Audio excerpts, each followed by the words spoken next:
I'm Cmike from Corridor Digital, and this is my channel where I play D&D with my friends. Hit that subscribe button because on top of me just saying the word subscribe, you can stay on top of the channel because you're subscribed. So consider subscribing because I think you'll like it if you're subscribed.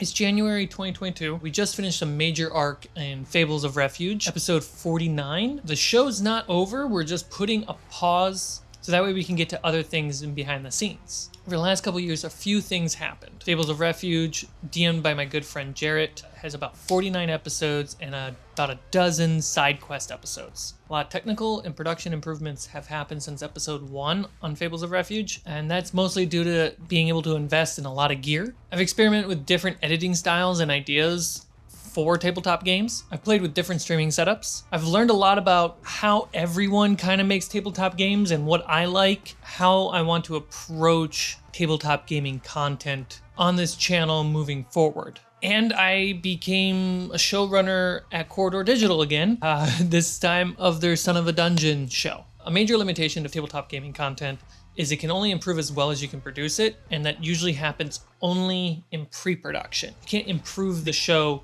as it's happening that well because it's a moving cog. Like, it's just got to keep going. So the smartest thing I've concluded is to slow down, take everything I've learned, set a new production protocol or production schedule to make better stories, and it's not going to happen overnight. Let's go into how I'm going to do that. So far, Refuge has been an ongoing series. We shoot, we release. We shoot, we release. Rinse, repeat. Little to no editing, even though I've tried to edit a little bit here and there. I've tried to do sound design and music here and there, but really the limitation to maxing out that production value is the time between shoot and release. So moving forward, Refuge is going to be in a seasonal structure, and that's kind of going to be the protocol for everything on the channel for a while. We shoot an entire season over a few weeks. We send the footage through post-production, which will take maybe a couple months, and then make sure all the episodes are releasing consistently on a regular schedule, which means there'll be time off between recording seasons where I can focus on editing. I can shoot more content, take important time off for my mental health or work-life balance. The thing that I'm most excited about doing a seasonal structure is applying my editing skills and dropping videos in a constant release schedule so you can always better plan to jump into the live chat that we have when we drop an episode. Originally, the reason why the channel strayed away from editing. One, I didn't have the tools outside of Corridor to do a lot of hardcore editing, especially when you're dealing with this much footage. Second, I already do a lot of editing. I shoot and edit for a job, and then to shoot and edit on my off time, mentally, it's really hard to structure and balance. So having the production, playing the game, recording, releasing, kind of being a little bit more separated in blocks, that helps a lot. 3, when I stopped producing the Corridor vlogs back in 2018, I was burnt out from shooting and editing, and I wanted to stay away from that as much as I could. Now I can say that I'm more excited about getting back into editing and using these skills that I've built up over the last 10 plus years. You might be wondering, if I'm working at Corridor, do you really need to support Fables? Or what's the future of Fables, right? Supporting Fables means a few things. I have the list. It does not cover any of my living expenses. It never has. Always goes back into the channel, whether it's gear, minis, or to buy coffee and snacks during long game days. Most of the time right now, your support is going to material costs for me to build terrain. If you're in the Discord or you've tuned in on some of the Cmike painting, crafting streams, you've definitely seen me work on these terrains. It's a lot of work. Costs a lot of time and material to make these happen, and I can get more into those a little bit later. Your support also helps cover custom music, art, and graphics that I can't make on my own. Some of your support does go to Discord via Nitro Boosts, which helps make our little pocket of the internet that much better. With the new editing style, I'm able to actually offer early access, finally, episodes, full seasons before dropping them on the channel. That's pretty cool. So if you're supporting Fables at patreon.com/fablesd20, you're getting content so much sooner than you would just subscribing to the channel. And with enough support, I can eventually pay somebody full time to help with the massive efficiency improvements that are needed for this channel, whether it's more editing or helping on set. Even if Fables made enough money for me to quit my job, I wouldn't. I would rather spend that money building a small team, people who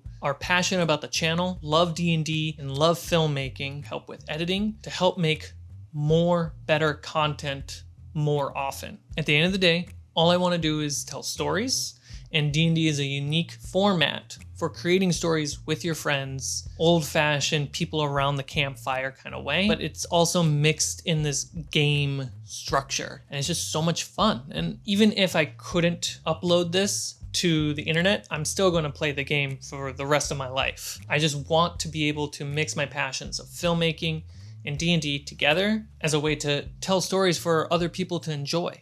When I say upgrading gear or like investing your support into gear, what do I mean? Because obviously if you watch the show, you can see that we have workable cameras, we have usable light, good enough mics. Like what else do we need? Right now we record in my studio apartment.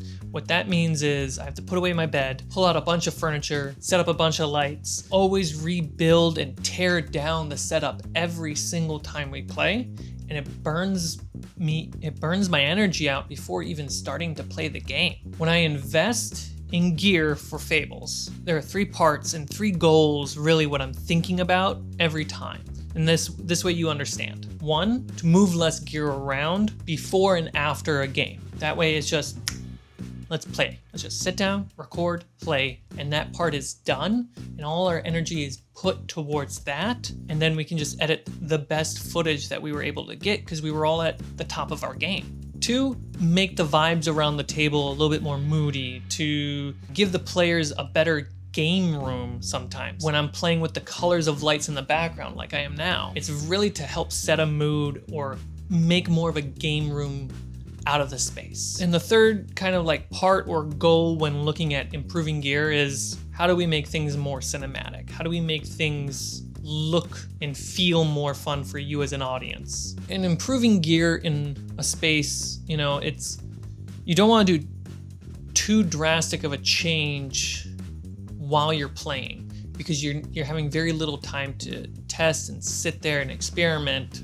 You kind of want to do it between seasons if necessary. So you shoot for a while, you learn, you change anything that needs to be changed or improve anything that needs to be improved, and then you do it again. That's how you make something. That goes to the seasonal stuff that we're going to be doing, making that time available to focus on improvements versus the ongoing just go, go, go, go, go, go, go, go, go, go. And you barely see some improvement unless you look at episode 1 and then episode 49 and you see the stark, drastic improvements. I'd rather every like 10 episodes you see some massive change, or you don't see a change because we did it. We set up something really great and it's just working for the space and the workflow that we have now.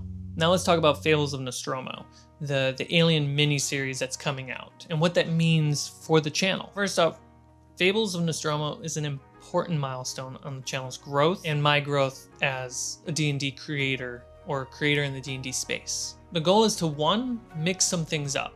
You know, we've been playing Fables of Refuge, a somewhat medieval fantasy game for so long. Adding a science fiction element to the channel, kind of helpful with its diversity of content. It helps add more stories. It allows me to play with more of my friends. Kind of limitation I've noticed when you play long form campaigns is, for a good reason, you're playing with the same group of people non-stop.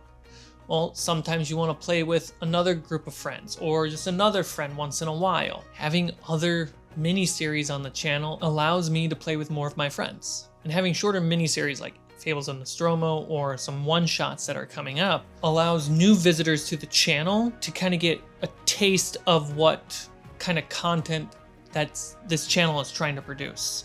You know, I can watch 4 parts of an Alien miniseries and go, hey, this channel is not that bad. They have a long 49 episode series. I can get into that, sure.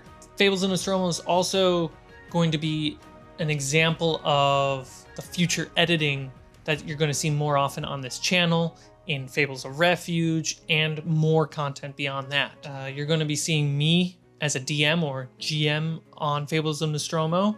I remember when the channel started, I was heavily off camera for mental health reasons, but also I was operating all these cameras and all these mics off camera, and we didn't have the tools to have it just set up to go without any operators. And now we do. I'm a player on Fables of Refuge, and now I'm pushing my comfort and my skill set to being more of a DM on the channel too. After Fables of Nostromo, we're going to be doing a Star Wars 5e one-shot. Another science fiction game, but also, hey, Alien, Star Wars. Let's add some big name IPs to help the algorithm kind of pull in new people onto this channel. There's a couple more one-shots that I have kind of slotted for later the years. Those are still in early development and pre-production, so I don't want to jinx it. I'll keep those a surprise. But also, we're going to be doing Fables of Refuge Season 3 or Arc 3, whatever you prefer to call it. Fables of Refuge and the Salty crew will be, continuing their adventure. And then ideally in the near future, more of these seasonal structured series, depending on the channel's growth, you can expect multiple seasons, multiple series pumping out throughout the year nonstop. Back to, what does your support get to? Your support can help me get an editor, get 2 editors, more custom music, more custom art. So that way more of these things are pumping out nonstop. In the future, you can expect me to DM more content. In the background right now, I'm working on my own sci-fi horror mystery campaign. I'm working on my own medieval original fantasy setting, and that one's actually really tough. It has to be completely different from Refuge, and honestly, completely different than everyone else's medieval fantasy. I'm working extremely hard to really break medieval fantasy genre down and rebuild it in something brand new and original. But those are still in early developments, and I could talk more about those on our Discord, link down below. I heavily rely on your support because I need the time to build those up, to focus on those. I need to be able to get the minis. I need to be able to make sure it looks and feels great. And your support will go to that and to make sure that they happen sooner. Now, I will be updating the Patreon benefits and tiers at some point this year. I want it to reflect the direction of the channel. The channel started in the way that hey, we're just going. I love D&D, I love filmmaking. Let's try to make a channel that does it. We made a channel that does it. Now it's really about personalizing the channel. It's about making content that feels unique, making adventures that aren't just what everyone else is doing. And I don't mean that in Fables of Refuge is the same thing as Critical Role or Dimension 20, Dungeons and Daddies. They're all different. They're all different in their own way. And Refuge is freaking great. But as a channel, how it aesthetically appears, how do we play the game, I want to make sure that we're conscious about making our own thing. If you do watch Critical Role, if you do watch Dimension 20, listen to Dungeons and Daddies, The Call, Adventure Zone, how can Fables add to your palette of actual play content versus make you feel like, oh, I'm getting something similar from another channel, another creator? How can our stuff just add to the genre, add to the community? If you have suggestions on how the Patreon and the reward system can better function, hey, head over to the Discord and go to the suggestion box and drop your thoughts. I'd love to hear them. It's all information for me to take before making final decision.